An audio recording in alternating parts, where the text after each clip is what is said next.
Namaskar, welcome to SGKG Studies YouTube channel classes, and on this channel now we are starting delegation of financial powers rules, that is delegation of financial power rules 1978, and in this session we are going to do certain introspection about the delegation of financial powers, and in that way we are going to start introduction and definitions. So first we will understand what is the delegation, what are the advantages of delegation, what is the need of delegation, and then definition part of the rule book. आपको एक चीज़ बता देना चाहता हूँ कि delegation of financial power rules 1978 पे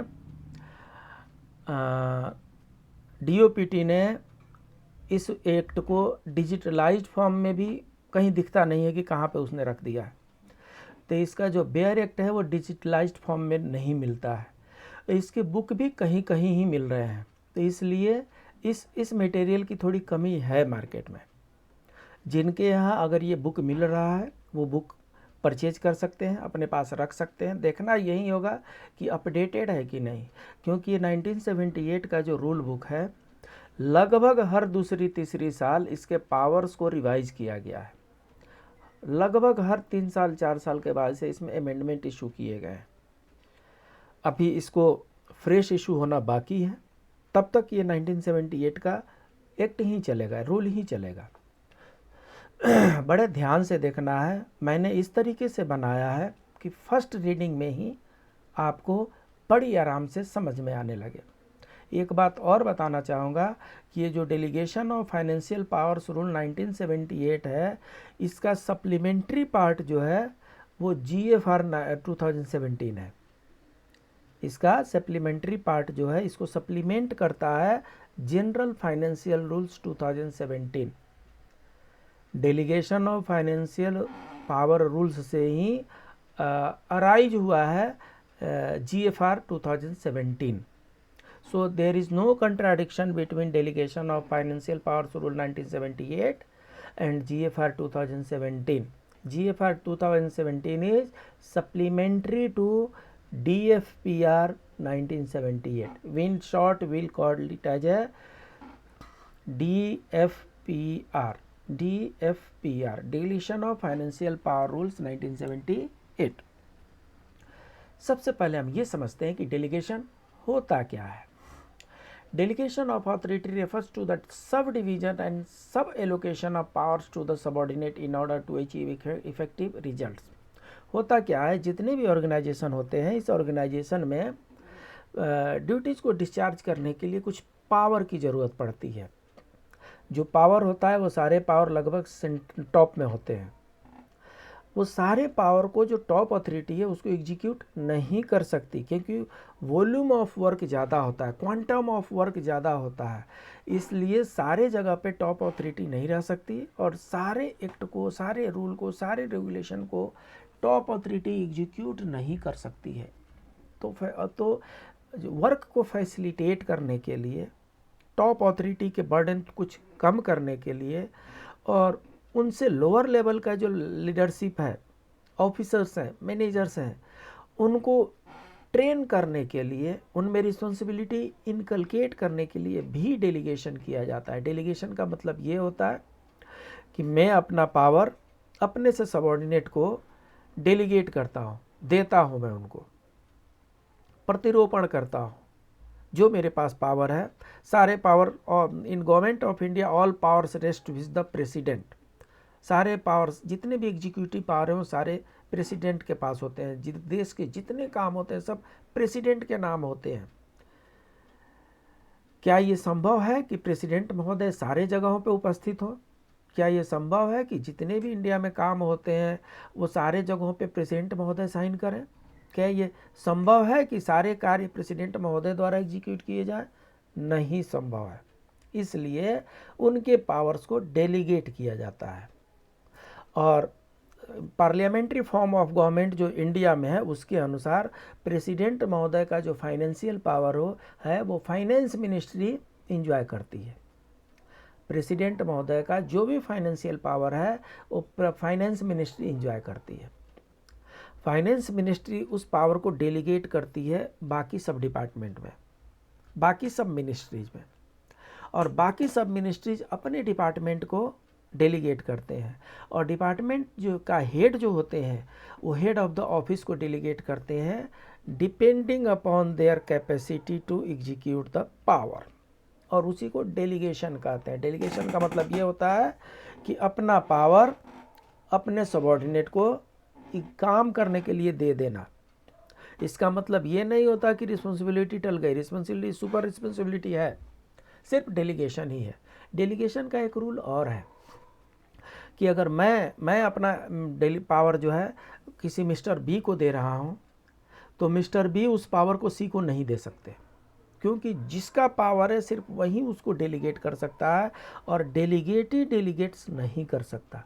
तो ऐसा नहीं हो सकता कि ए बी को कर दे, बी सी को कर दे, सी डी को कर, ऐसा नहीं हो सकता है। ए का पावर ए ही डेलीगेट कर सकता है बी को, कुछ उससे छोटे पावर बी के पास होंगे तो बी अपने पावर को डेलीगेट कर सकते हैं सी को, कुछ उससे छोटे पावर सी के पास हो सकते हैं, अपने पावर हो सकते हैं, डेलीगेटेड नहीं, अपने पावर इनहेरेंट पावर जो हो सकते हैं वो डी को डेलीगेट कर सकते हैं। लेकिन ए ने जो पावर बी को डेलीगेट किया है वो बी उसको सी को डेलीगेट नहीं कर सकता है। ये एक फंडामेंटल रूल है। It is the division of authority and powers downwards to the subordinate, the act of using the power of other people's help. Delegation involves the assigning of certain responsibility along with the necessary authority by a superior to his subordinate. So क्या होता है, power के साथ responsibility आती है। तो अगर power का डेलीगेशन होगा तो जो आपके पास जो अथॉरिटी होगी, जो आपके पास रिस्पॉन्सिबिलिटी होगी, उसकी भी पावर बढ़ेगी, रिस्पॉन्सिबिलिटी की एरिया बढ़ेगा। Delegation is not a process of abdication. The person who delegates does not divorce himself. So कहने का मतलब कि अगर मैं अपना पावर डेलीगेट कर रहा हूँ तो it's mayor delegation.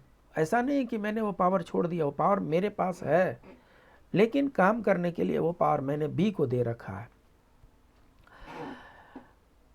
He remains accountable for the overall performance and also for performance of his her subordinates.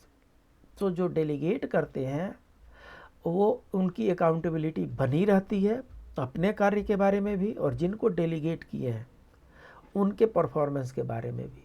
So delegation करने के बाद से अपना रिस्पॉन्सिबिलिटी टाल नहीं सकते, अपनी रिस्पॉन्सिबिलिटी है, सबऑर्डिनेट की भी रिस्पॉन्सिबिलिटी बढ़ जाती है। तो डेलीगेशन ऑफ फाइनेंशियल रूल्स 1978 के बारे में कुछ जान लेते हैं। All powers to incur expenditure out of public fund, that is consolidated fund. Public fund हम जहाँ कहीं भी यूज करेंगे कंसोलिडेटेड फंड को ही यूज करेंगे हम। Vest with the government in the ministry of finance. So जितना भी इसमें एक्सपेंडिचर के पावर है वो मिनिस्ट्री ऑफ फिनेंस को के पास ही वेस्टेड है।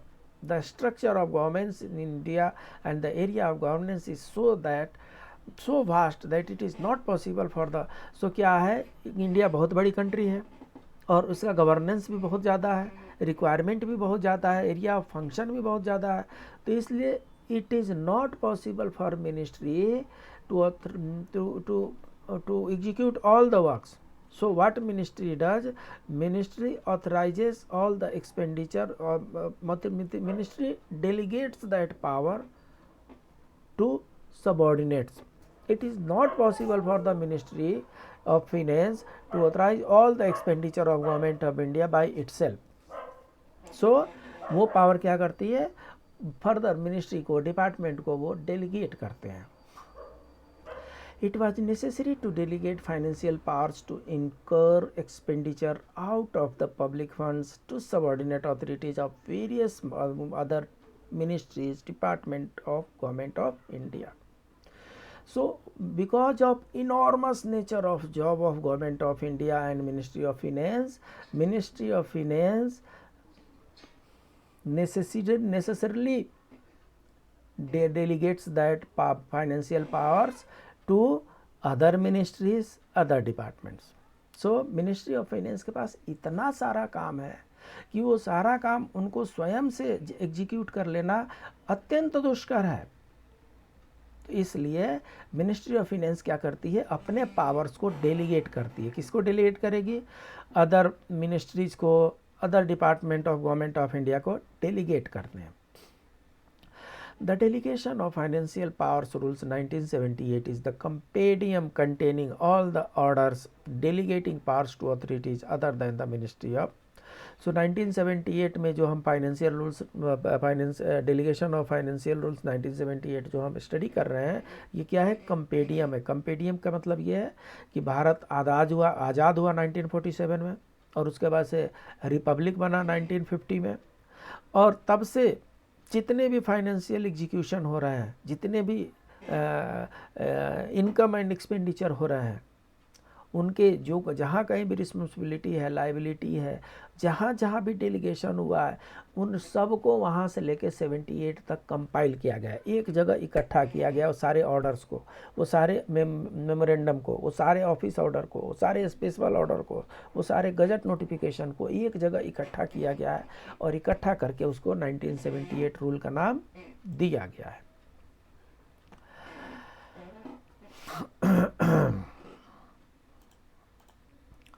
इसके बाद से these rules have been amended from time to time since their publication in Gazette of India dated.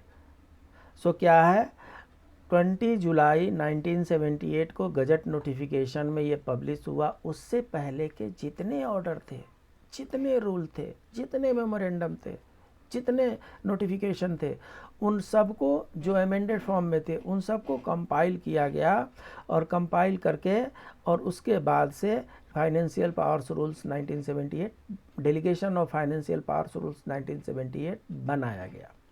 These rules came into force with effect from 1 अगस्त 1978। MCQ question, please note it. This rule came into force on 1st August 1978, repealing the delegation of financial power rules 1958. सो कहने का मतलब कि इससे पहले 1978 से पहले 1958 का delegation of financial power rules book था। उसके बाद से जितने भी अमेंडमेंट हुए थे, उन सबको इनकॉर्पोरेट करके 20 ईयर्स के बाद 1 अगस्त 1978 से delegation of financial power rules 1978 implement किया गया है। Parliamentary form of government makes council of minister responsible to the parliament. क्या होता है, हमारे पास जो पार्लियामेंट्री फॉर्म ऑफ गवर्नमेंट है, उसमें क्या है, कैबिनेट जो काउंसिल ऑफ मिनिस्टर्स है, council of ministers are directly responsible to parliament. और जब council of ministers are directly responsible to parliament, तो जितने भी पार्लियामेंट के एक्ट रेगुलेशन पास किए जाएंगे, वो सारे इन्हीं काउंसिल ऑफ मिनिस्टर्स को एग्जीक्यूट करने हैं। ये अपनी जिम्मेदारी से भाग नहीं सकते। तो इसी को ध्यान में रखते हुए ये delegation of financial power rules 1978 बनाया गया है। एज ऑफ नाउ इसमें टोटल 26 रूल्स है। बहुत छोटा सा एक्ट है ये, इसमें टोटल 26 रूल्स है। The president has the power of these rules. So super power किसके पास है, प्रेसिडेंट के पास है। प्रेसिडेंट क्या करेंगे, relax all or any provision of these rule in relation to any authority. किसी भी अथॉरिटी का जो प्रोविजन ऑफ दिस रूल है, उसको वो रिलैक्स कर सकते हैं। Delegate to any authority powers in addition to powers delegated under these rules. इस रूल्स में कुछ डेलीगेशन किए हुए हैं, किसका डेलीगेशन कितना है वो लिस्ट दिया हुआ है। उसके अलावा भी टाइम टू टाइम बेसिस पे जब चाहे प्रेसिडेंट महोदय और भी अपने अथॉरिटी और पावर को डेलीगेट कर सकते हैं। Reduce the powers delegated to any authority to the extent specified in the order. महोदय के पास ये भी पावर है कि वो जो डेलीगेटेड पावर है उसको रिड्यूस भी कर सकते हैं, कम भी कर सकते हैं। Impose conditions in addition to those specified by these rules. कुछ उस पर कंडीशन और भी डाल सकते हैं। जो भी डेलीगेटेड पावर है उनको एग्जीक्यूट करने के लिए, डिस्चार्ज करने के लिए, यूज करने के संबंध में कुछ कंडीशन और भी डाले जा सकते हैं। for specified reasons withdraw from any authority all or any of the powers delegated under these rules. So president महोदय अपना पावर विड्रॉ भी कर सकते हैं जो डेलीगेट किया गया है। कहने का मतलब ये है कि ये जो delegation in of financial rules 1978 है, इसमें जो डेलीगेशन किया गया है इन जनरल है, उस डेलीगेशन को ज़रूरत के अनुसार situation to situation case to case basis पे प्रेसिडेंट महोदय के पास पावर है कि वो जितने प्रोविज़न है उसको रिलैक्स भी कर सकते हैं, delegate to any authority addition power को डेलीगेट कर सकते हैं, और एडिशनल एक्स्ट्रा पावर भी दे सकते हैं, पावर कम भी कर सकते हैं, कुछ एक्स्ट्रा कंडीशन इम्पोज कर सकते हैं, और पावर को विड्रॉ भी कर सकते हैं। अगर पावर दे सकते हैं तो पावर विड्रॉ भी कर सकते हैं, पावर बढ़ा सकते हैं तो पावर घटा भी सकते हैं, कंडीशन कम कर सकते हैं तो कंडीशन ज़्यादा भी कर सकते हैं। ये प्रेसिडेंट साहब के पास पावर है। तो अभी तक जिन्होंने सब्सक्राइब नहीं किया है वे सब्सक्राइब करें, लाइक करें, शेयर करें, कमेंट करें। इसकी एप्लीकेबिलिटी देख लेते हैं। जो delegation of financial power rule 1978 है, उसकी एप्लीकेबिलिटी क्या है, किसको किसको ये एप्लीकेबल होता है। सारे मिनिस्ट्री, सारे डिपार्टमेंट, सारे सबऑर्डिनेट अथॉरिटीज़ पर ये एप्लीकेबल है। अटैच्ड एंड सबऑर्डिनेट ऑफिसेस पर एप्लीकेबल है, यूनियन टेरिटोरीज पर एप्लीकेबल है। तो ये जो जितने भी अपने आप को मिनिस्ट्री डिपार्टमेंट के अंदर मानते हैं, ये सारे लोगों पर ये रूल एप्लीकेबल है। किस पर एप्लीकेबल नहीं है? मिनिस्ट्री ऑफ रेलवे पर एप्लीकेबल नहीं है, मिनिस्ट्री ऑफ डिफेंस पे एप्लीकेबल नहीं है, और इनके सबऑर्डिनेट ऑफिसेस पर ये रूल एप्लीकेबल नहीं है। गवर्नमेंट ऑफ इंडिया के जो रिप्रेजेंटेटिव अब्रॉड में रहते हैं उन पर ये लागू नहीं होता है। पीएनटी बोर्ड है and Indian postal and telecommunication department है, इन पर भी ये रूल बुक लागू नहीं होता है। अब थोड़ा बेसिक कंसेप्ट समझ लेते हैं। इसमें क्या है, इसका रूल 3 जो है वो डिफाइन करता है, डेफिनेशन देता है। तो थोड़ा डेफिनेशन देख लेते हैं कि इसमें डेफिनेशन कुछ टर्म इसमें डिफाइन किए गए हैं जो यहाँ पर हम लेकर के आपके लिए आए हैं। और वेरी ऑफनली यूज्ड टर्म जो है वो एप्रोप्रिएशन है। Appropriation means the assignment to meet a specified expenditure of funds included in a primary unit of appropriation। समझ में आया? थोड़ा डिफ़िकल्ट है, बहुत ज़्यादा डिफ़िकल्ट नहीं है। आइए थोड़ा सा इससे आगे बढ़ के मैं इसको समझा देता हूँ।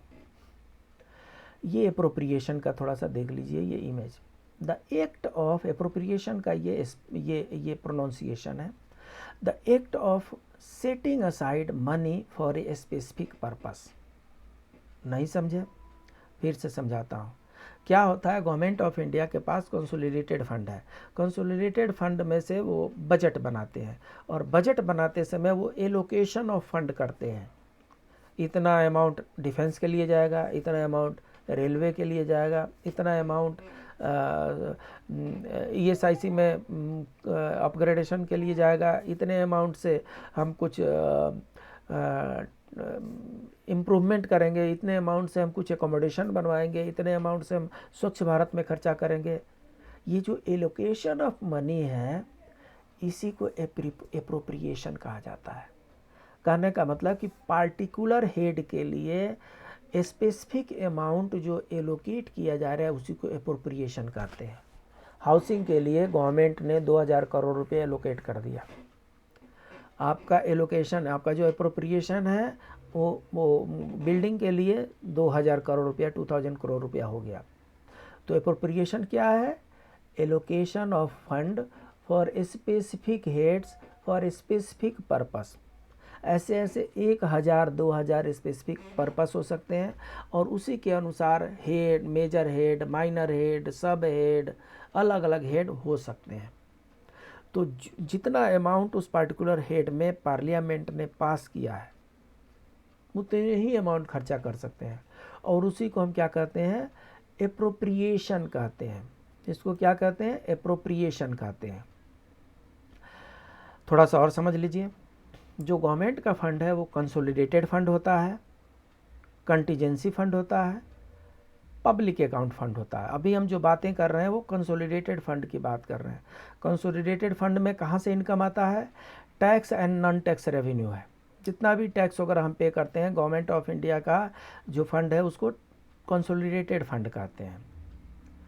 एक्सपेंडिचर क्या होता है? सारे एक्सपेंडिचर यहीं से होते हैं। इसके रिसोर्सेज, इनकम के रिसोर्सेज क्या है? Tax and non tax revenue. जितने भी रेवेन्यू, जितने इनकम है कंसोलिडेटेड फंड में आएंगे, और जितने एक्सपेंडिचर हैं वो सारे कंसोलिडेटेड फंड में आएंगे। चीज़ क्या चाहिए? Parliamentary authorisation required prior to expenditure. इसमें बहुत से पैसे हैं, इस पैसे में से एक पैसे भी अगर आपको खर्चे करने हैं तो आपको पार्लियामेंट से ऑथराइजेशन लेकर के आना पड़ेगा। पार्लियामेंट ऑथराइज करती है तो आप पैसे एक्सपेंड कर सकते हैं, नहीं ऑथराइज करती है नहीं कर सकते हैं। 10 रुपया ऑथराइज करती है तो 10 ही रुपया खर्चा कर सकते हैं। पब्लिक फंड क्या है? Public money other than those under consolidated fund. So एक पब्लिक फंड अलग से फंड है and it is other than consolidated fund है। इसमें क्या है? इसमें पार्लियामेंट्री ऑथराइजेशन नॉट रिक्वायर्ड है। पब्लिक फंड का खर्चा करने के लिए पार्लियामेंट का ऑथराइजेशन नहीं चाहिए। Contingency fund, fixed corpus of ₹500 crore, it is use for unforeseen expenditure. क्योंकि यहाँ पर कंसोलिडेटेड फंड को खर्चा करने के लिए हमने प्लान बना दिया।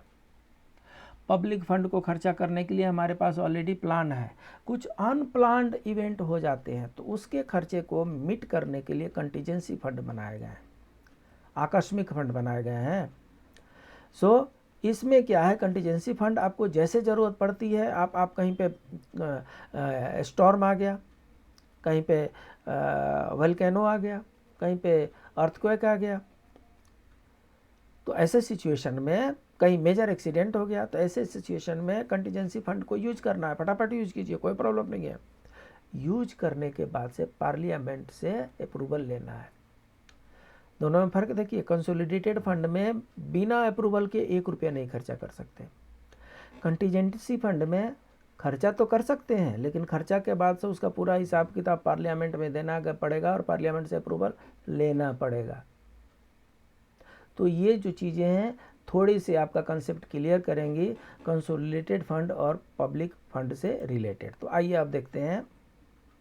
अब मुझे लगता है कि समझ में आ गया होगा कि एप्रोप्रिएशन क्या होता है। Appropriation means the assignment to meet a specified expenditure of funds included in a primary unit of appropriation. So assignment है ये। assignment means transfer the money,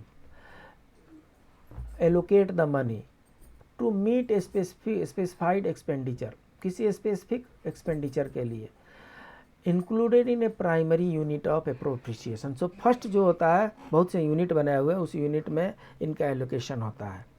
first time में इसको एप्रोप्रिएशन ही कहेंगे, उसी से आपको खर्चे करने हैं। दूसरा क्या है?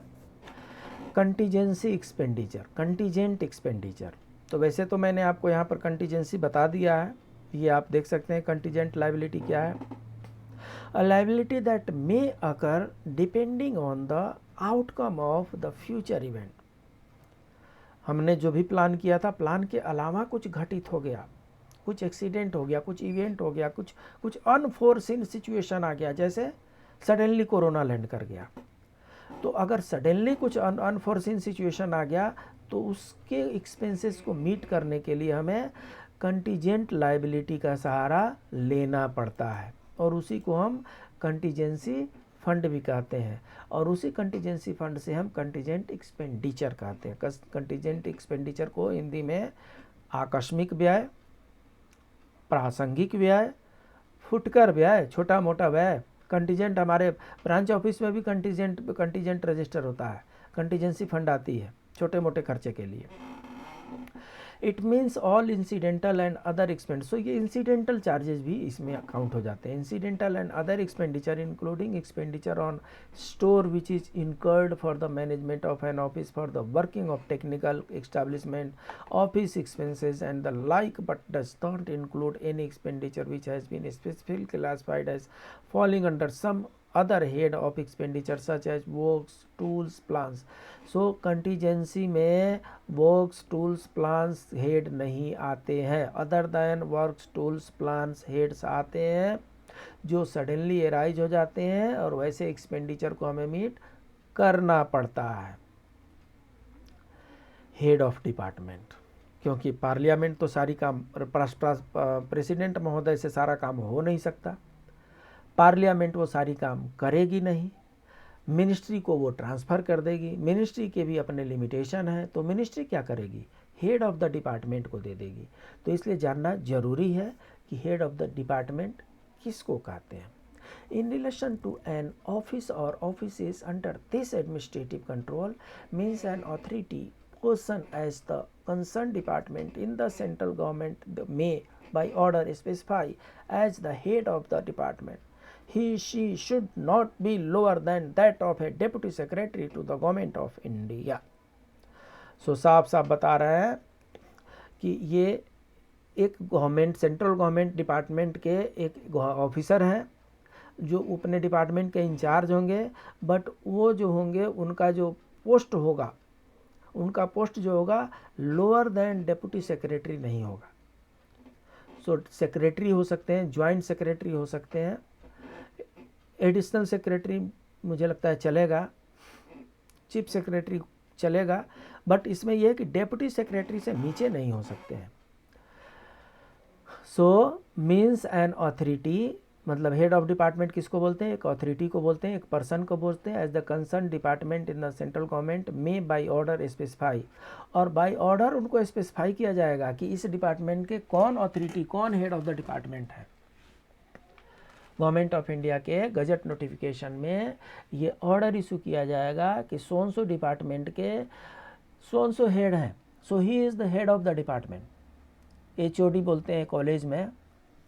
सो यहाँ पर HOD जो होंगे वो अपने अपने डिपार्टमेंट के हेड होंगे, तो हेड ऑफ द डिपार्टमेंट को नोटिफाई किया जाता है and he should not be lower than that of a deputy secretary to government of India.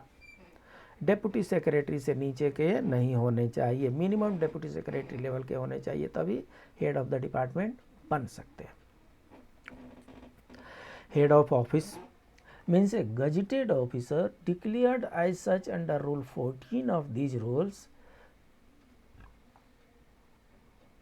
So head of that office किसको बोलेंगे, जिनको gazetted officer shall be declared as head of the office in respect of the same office establishment unless such office establishment is distinctly separated from one another. So प्रत्येक office के लिए, प्रत्येक office के लिए एक गजेटेड ऑफिसर जो होंगे, जो सीनियर मोस्ट गजेटेड ऑफिसर होंगे, उनको head of the office appoint किया जाएगा. एक ऑफिस में एक ही हेड ऑफ द ऑफिस हो सकते हैं. जैसे सब रीजनल ऑफिस सोनसो, उनके हेड ऑफ दिस सोनसो हो गए. रीजनल ऑफिस सोनसो, उनके हेड ऑफिस सोनसो हो गए. तो अगर 25 या 30 रीजनल ऑफिस हैं तो 25-30 रीजनल ऑफिस के जो हेड्स होंगे वो अपने अपने रीजनल ऑफिस के हेड ऑफ ऑफिस होंगे, वो किसी दूसरे ऑफिस के नहीं होंगे. सो वो अपने ऑफिस के हेड ऑफ द ऑफिस होंगे और उनका कंट्रोल जो होगा, उनका जो ज्यूरिसडिक्शन होगा उनके ऑफिस तक लिमिटेड होगा. रिकरिंग एक्सपेंडिचर, रिकरिंग एक्सपेंडिचर को हिंदी में आवर्ती व्यय कहते हैं, आवर्ती व्यय कहते हैं. तो इसमें रिकरिंग एक्सपेंडिचर, रिकरिंग आप लोगों ने रिकरिंग डिपॉजिट सुना होगा, RD. पोस्ट ऑफिस में, बैंक में पहले RD चलता था, रिकरिंग डिपॉजिट आज भी चलता है. प्रोविडेंट फंड एक प्रकार का RD ही है. NPS में जो हम पैसे जमा कर रहे हैं हर महीने, ये भी एक तरीके का RD ही है. RD का मतलब होता है रिकरिंग एक्सपेंडिचर, डिपॉजिट हम उसको बोलते हैं, ये एक्सपेंडिचर है. तो रिकरिंग डिपॉजिट में क्या होता है, एक स्पेसिफिक अमाउंट जो होता है हर महीने, चाहे हर क्वार्टरली में, चाहे हर हाफ ईयरली में, चाहे हर ईयरली में, कहने का मतलब एक पीरियड पे, एक स्पेसिफिक पीरियड पे वो रिपीटेटिव नेचर का होता है, इसी इसको रिकरिंग बोलते हैं. एक बार खर्चा होने वाला नहीं है.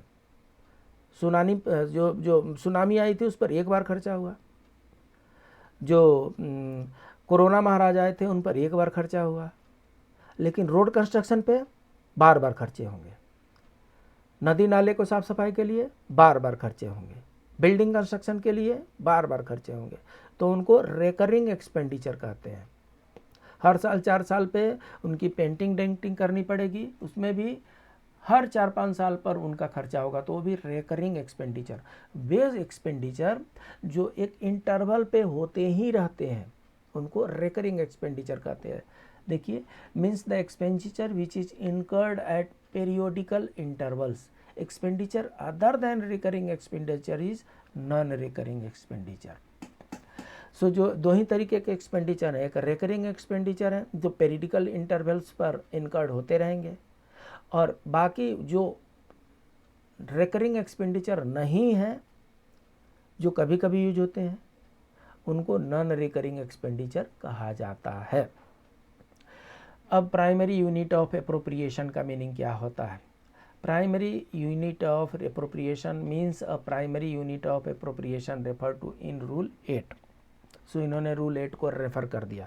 कहने का मतलब ये है कि हेड अलग अलग बनाए जाएंगे, और जिस हेड में जिस कैटेगरी में जितना अमाउंट हम डालेंगे वो अमाउंट उस कैटेगरी के लिए उस हेड के लिए फिक्स हो गया जाएगा, और उस हेड को उस कैटेगरी को हम प्राइमरी यूनिट ऑफ एप्रोप्रिएशन कहेंगे।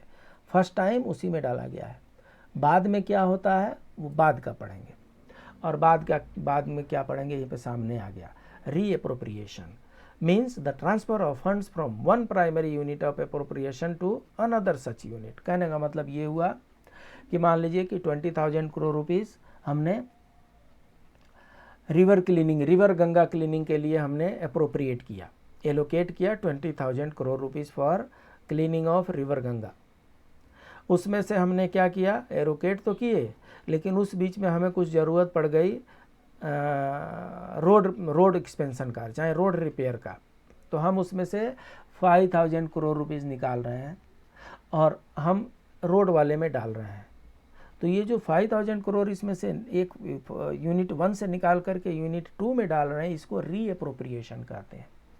री एप्रोप्रिएशन का मतलब कि जिसके लिए फंड एलोकेट किया गया था उसके लिए एक्सपेंडिचर ना हो करके किसी और हेड के लिए एक्सपेंडिचर हो रहा है, तो उसको री एप्रोप्रिएशन कहते हैं। ठीक है। So transfer of the fund from one primary unit of appropriation to another such unit. मुझे लगता है कि इससे आसान तरीका में शायद ही कोई समझा पाएगा। मैं आपको ऐसे छोटे से छोटे तरीके में समझाने का प्रयास कर रहा हूँ जिससे आपको 1 या 2 बार में आसानी से समझ में आ जाए। अगर नहीं समझ में आता है तो तीसरी बार तो 100% समझ में आएगा। उसके बाद subordinate authority means a department of the central government or any authority subordinate to the president. साहब, प्रेसिडेंट से नीचे जितने लोग हैं सब सबऑर्डिनेट अथॉरिटी हैं। इस रूल बुक के अनुसार सबऑर्डिनेट अथॉरिटी सारे अथॉरिटी हैं जो प्रेसिडेंट से नीचे हैं। So means a department of the central government or any authority subordinate to the president.